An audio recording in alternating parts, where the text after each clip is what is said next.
number 1 of 1 second left. We're going to start right now.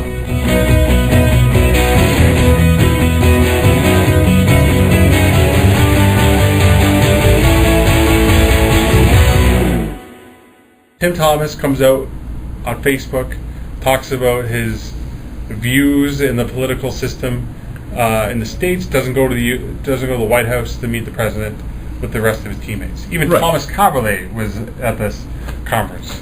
Well, and we know what kind of contribution he made, right? Yeah, he's been traded. He's been signed to a new team and then traded. Right, right. Well, and I don't have a problem with Thomas not going to the White House, blah, blah, blah. All the stuff's been rehashed like crazy. I mean, he has that choice. I think it was a bad move on his part again. I think he let the team down. I think it should have been a team thing. But more recently is the Facebook post he made where he said that it's not a public forum, blah, blah, blah, and all that stuff. Whereas, we've talked about this a few times. I mean, he put this on his fan page. This is not his personal Facebook page. This is the Tim Thomas fan page that he posted this on. It's public. And it's public domain. So I think he's got to be responsible for that. Yeah, he's got to be more transparent. He's got to answer that. If you want to be public with it and you want to post it on Facebook for everyone to read and have the media read it, then you need to be able to stand up and answer the questions the media has to answer. If you just want to view your opinions on Facebook, just like Ryan and I have a Facebook account, we have it on private settings so only our friends can see it, then that's the way you should have done it. You can't have both hands in the basket and be like, choose which one you're going to. Well, and the other interesting point here was that when he released a statement about him not going to the White House, he released it on his website page. Yeah, his Facebook he also promoted the fact that it was going to be on his Facebook page, that everyone could read it on his Facebook page. And then he comes back and says that's his private page. I mean, he should have given us a heads up, Okay, after the White House statement, don't anyone go back to my Facebook page. Just stop looking at it. By the way, I'm going to continue to post things for you to read. About religion and other, hot button topics in the U.S. Now, the interesting thing especially is, during, an election coming up. Boston has only won 2 games since then. Rask has come out, I'm reading right here, in a Finnish magazine, says the truth is that I want to play more. I don't want to spend my whole career sitting on the bench. I felt when I had a good game, the next game is I'm on the bench. Even if I have a shutout, that's not enough. He's saying this to a Finnish newspaper. Finnish magazine? Magazine. I can't pronounce the name of the magazine. No, I can't either. But just call it Finnish magazine for now. That's the name. But either way, he's getting fed up. I think Thomas is creating a sort of avenue for his teammates to sort of. Oh, it's a distraction. Yeah, absolutely distraction. I think. I mean, and this whole thing with Rask, some of us who have been following this team, obviously I remember Rask when he was in the juniors and blah, blah, and he was a Toronto guy, and they chose Pogge over Rask, and we got Raycroft for the trade. We can go on that later on some other time. But anyway, some of us have been waiting for Rask to take his chance. I thought when Thomas had a bad season, it was a bad season of an injury a couple seasons ago, anyway, where Rask took the reins and ran with it. Unbelievable. He was unbelievable. Great. He was fantastic. And he's got to be one of the best backup goalies in the league right now. And so someone's been waiting for this. Absolutely. The moment Thomas slips up, that Rask is going to be jumping. And Thomas is still a great goalie, but you got to remember Thomas is in his late 30s. He's an old man. He's an older man. He's making, what, $5.5 a year or something like that? Something like that. I don't know what his numbers are. And then Rask is a proven winner. When he was there, when he was the starting goaltender, when Thomas was down, he won the games. I remember when the fantasy came out, he was one of the top goalies ranked. Thomas comes out, plays a Vezina season last year, boom, it's a different story. Yeah. And Rask has to be your goalie. And that's my opinion. I think moving forward, I think Boston fans have to think that Rask is their goalie. They're just waiting for it. What do you do with Thomas? What do you do with Thomas? Yeah, you and I have talked about this before over coffee and stuff, that what do you do? Do you trade Rask now, hoping that they can? It's a little late now. After that one season where he led the Bruins as far as he did, I think that was the time to trade Rask if you're going to trade him and try to get prospects back. I think you let go of Thomas. I think so too. But again, I think after last season, wins the Stanley Cup, I think that would have been the time to trade him. Right. I think that was him at his highest value. It would have been last year. I think his value is diminished now with all this stuff. Who wants this guy? He all of a sudden. All of a sudden, because he's never done this. He's never done this. At least not. It's never been exposed on a national level like this, where he's now a distraction. Who wants this going into the playoff run from Thomas? And in the last 10 games, they're 4-5-1. That's not a great record for a team that people consider is an outstanding Stanley Cup contending team. You know, well, especially in the East. I mean, the East is not easy right now. No, the Rangers are great. Penguins are going to get healthy, and once you get Jordan healthy, Stahl's back watch out. tomorrow. Oh, well, and the Rangers. Rangers are great. Philly's looking good. I mean, they get the goaltending straight And out. Washington turns it around. Yeah. And Washington, they can do some damage in the first Green round. comes back in a couple of weeks. Boom. Yeah. And all this is the next question. We just talked about Thomas Rask. Should it be Gustafsson as your guy, or should it be Reimer? Seems like now they're going back and forth. I don't know that I could pick a number one goalie right now myself, because neither one of them. Neither one are they a number one? No, they're not. They can't be. There's neither one of them has done anything to warrant a number one status in this team. They seem to just go up and down, peaks and valleys all the time, and it's kind of frustrating, because every now and again when you expect one of them, like Reimer did last year, he took the team and ran down the stretch last year and looked decent.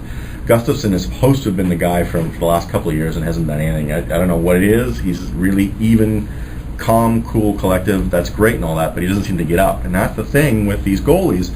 Gustafsson doesn't steal any games for us. He's there. He keeps us in the games. He makes timely saves. He doesn't make big saves. Right. Reimer makes a couple of big saves here and there, but they've both been flaky. They've both let in some bad goals.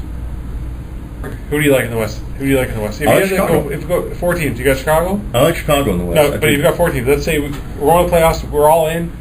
Who do you got? Let's say right now it'd be, if we go by the standings, Detroit, St. Louis, Vancouver, San Jose. So you think Chicago takes out San Jose if they were to play right now? Because it'd be 3-6. I think so, yeah. I do think so. All right, so then they would play Detroit. Detroit beat Chicago? No. In a four game? No, Chicago's going to beat them. Chicago beats them, and then Vancouver, St. Louis. I'll take Vancouver in that one. You and I, again, we've talked about St. Louis quite a bit the last couple of years. That's a team we've been waiting to see come up. But I haven't seen enough from them yet. I think they're one of those young teams that have to learn how to lose before they learn how to win. And Vancouver's been there. Vancouver's still hurting after last year. I think Vancouver's got the experience and the edge there. I think we all know who I'm going to pick. But anyways. Yeah, well, you've got San Jose obviously coming out of there. Yeah, but we'll get into that later. Bargnani. They're 5 and 6 with him. 6th in the scoring if he plays every game. He's 23 points, 5 points a game. Right? Just some on the bench eating pasta. Yeah, pretty well pasta. Is he an all-star, first of all, if he's healthy for this one? I think so. And this year's a bit of an anomaly, right? Because it's such a shortened season that they had there was some people in the media talking about, how quickly the all-star selections came about. Right. I don't think he's voted in. I think he's got that Toronto factor where a lot of Toronto guys in a lot of sports don't get voted in. Unless Vince Carter and you're dunking all over the place. Right. And I think he would be a coach's selection. Right. In there, but I think based on his numbers early on, had he been playing, he looked. I think if he's playing, he's in. He's in. Yeah. And I know that the Raptors' record is horrible. Sometimes it goes off record. For people who don't know, I mean, he's been a point producer for a while. There's no question about that. The lack of defense and rebounding has been his issue, but this year he has been far from the player we've known in the past.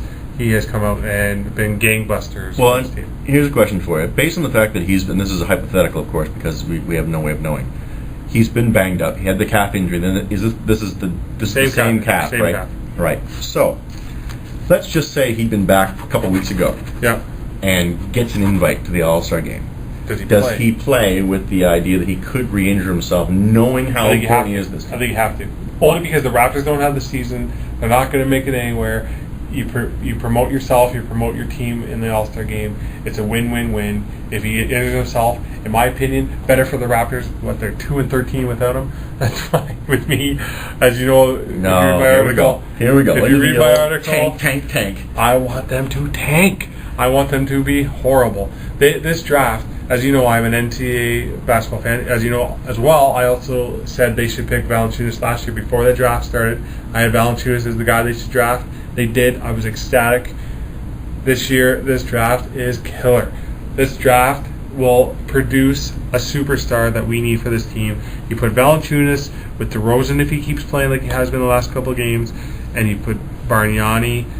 I think this team is on its way to be a better team. So you're saying, obviously, I would say... But I'm trading Barbosa. I'm trading any asset I have. Most of these guys are on one-year contracts. So their cap space is good next year. Barbosa comes off the cap. You can use your amnesty on Calderon if you wanted to. I wouldn't right now. You don't have another point guard. You know what word I like Supremo I like to use there? Amnesty. You know what that reminds me Primo of? Pasta. Amnesty Island, Jaws.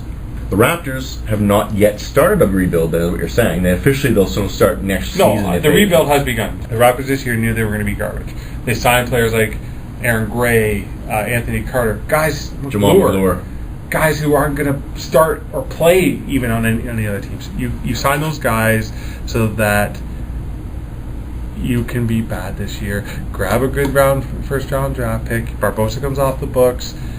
I love it. I want them to be bad. Trust me, they've been bad for a long time. Raptors start the rebuild next year, depending on where the draft is obviously going to have a huge impact on the rebuild. A couple of other things to go into here. We're going to get off the Raptors, as Ryan said. Speaking of rebuilding, Major League Baseball, a lot of rebuilding. A lot of movement. I mean, obviously, you were ecstatic this year. Okay, well, here's the thing. I'm going to go over just the whole thing. I know the Pujols contract's long for a 32-year-old. It's going to be a long contract, 10 years, never good, right? Fair enough. Wilson, he's only had 2 years as a starter, 5 years. It's tough, but if he's going to be your third-line pitcher, that's great. He's third line. You think that's where he's going to fall? He's going to be number 3 slot. You're going to have Weaver number 1, Herron number 2, Wilson number 3. Then you got Santana, who's a great pitcher and young pitcher, number 4.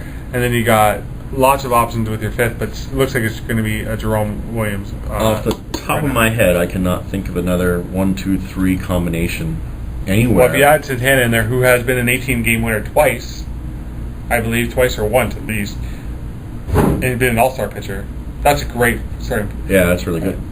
They're going to need it. They're going to need it. So this is how I'm viewing the East. Pineda went over to the Yankees with the trade. I think that's an amazing pickup. You put him with Santana, you got a great 1-2 punch. I think that allows the Yankees to have what they need. They're getting older. They need to win now. They're beginning to make moves to get younger. Their prospects are starting to come through. Posada retired, so that gets them younger. It does. And Jeter will retire soon. Anyways, so I like them. I like Boston. I know they didn't make a lot of moves this year, but they got a new closer. They've got a strong team. They just collapsed last year. They were in the playoffs. They were going to make it. I think they're going to be good this year. I don't know how good. Denstead's a big Red Sox fan. I think he can give you a good insight on that. We're going to have a round table for MLB. And did you hear today about Uke? Oh, he's marrying Tom Brady's sister? Yeah. And the last one in the East, other than the Blue Jays, who I think have great prospects, but this is certainly not their year, is T-Bay. T-Bay has solid prospects, solid pitching. They're going to be a great team this year. I think they may actually win that division, and that's saying something with the Yankees and Red Sox in that division. So what about the O's? Where are the O's? I mean, the O's are done. No, the O's are done. They are every year they're one of those teams that spend a ton of money, and this year I don't remember anything really. Listen, the Blue Jays are great. They got Laurie at third, Batista in the outfield. They're starting to get the prospects. As Ben would tell me, they've got prospects coming out their ass. They are through the roof prospect heavy. They're going to start going. They will start going. They need, as long as they get the pitching, which, as Ben will say in his prospect analysis of the Jays, they have the prospects coming up. So, you know what I was meaning to ask you, I'll interrupt really quickly, some of you baseball heads about, was Markham's deal. Markham just signed a brand new deal, and I don't have the numbers in front of me. It was a $7 or $8 million deal for a year, I believe. Yeah. In Milwaukee still. I'm interested in him just because he was a former Jay and he seems to be doing all right. Anyway, we'll have to save that for another day. But anyway, so you're going through there with the American League Central? I got the Central, and I obviously like the Tigers. They lose Victor Martinez. Who do they pick up? Well, Prince Fielder. Okay, well, that's fine. So now you move over Cabrera, who's lost 25 pounds this offseason, moving over to the third. You got Fielder at first. Boom, you got your corners set. You got your pitching with Verlander going. That team is by far the best team in the Central. However, if there is a team to sneak up on you in that division, Kansas City Royals. Loaded with prospects, loaded with high prospects, loaded with good prospects. That team is there and eager to win. If they don't win this year, they will win in upcoming years. Kansas City Royals are the team to watch. All right. It's one of my favorite stadiums to see on the game when I watch games too. In the West, we got the Angels, we got the Rangers. Rangers have been to the back-to-back World Series. You can't dispute that. They pick up Darvish, they lose Wilson. I think they're going to be just as competitive as they have been all year. I think between them and the Angels, they are going to battle back and forth all year. Now, I don't know who's going to come out of that division in terms of who might be first, who might be second, but I'll tell you right now, one's going to be first, and one will pick up that wild card. Those teams are Do you think the wild cards come out of the West? Well, if there are 2 wild cards this year, that's right. There's 2 this year. Then one of them will get it. Well, the week one, obviously. Yeah, over T-Bay or Boston or the Yankees. One of those 2 teams will get it, barring an injury. If you read my article on the Angels problem will be if Trumbo can move from first to third. That'll be the big thing. Now, in the NL East, I love the Braves prospects. I think the Braves prospects are awesome, and their pitching prospects are great. Philly's got a great pitching staff. I was going to say, where's Philly fit? I mean, Philly's going to be there. However, Howard injured himself. You remember last year? Yeah. He injured himself, so we'll see how they pick up. They're getting older, but they're by far a great team. Well, what does St. Louis do this year? I think the Cardinals come out of the Central. I don't think that's a question. What do they do? Well, they got Adam Wainwright coming back, so they're going to be fine. Their pitching staff's going to be fine. They have the hitters. Pujols was a great player, but they'll make do. They'll get it up. See, I think that's a tough thing to do, is come back from that when you lose a guy like Pujols in your order. I mean, he was a leader in the clubhouse, all that sort of thing, and he's gone. I mean, that's the heart of that team cut out. And Bruce is gone too, right? But you bring back Wainwright from surgery. I think they've got it. And in the West, it's always tough to pick the West, but the Giants pitching is great. I think they pulled back. They won the World Series a couple years ago. I think the Giants take that.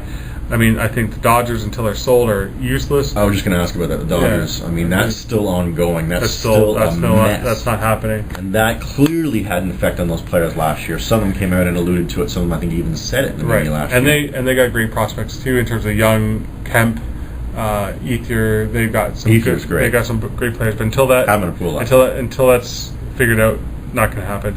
Colorado always has a good year. They have Tulowitzki at shortstop. Arizona's the other team out there. And Arizona's obviously they were great last year.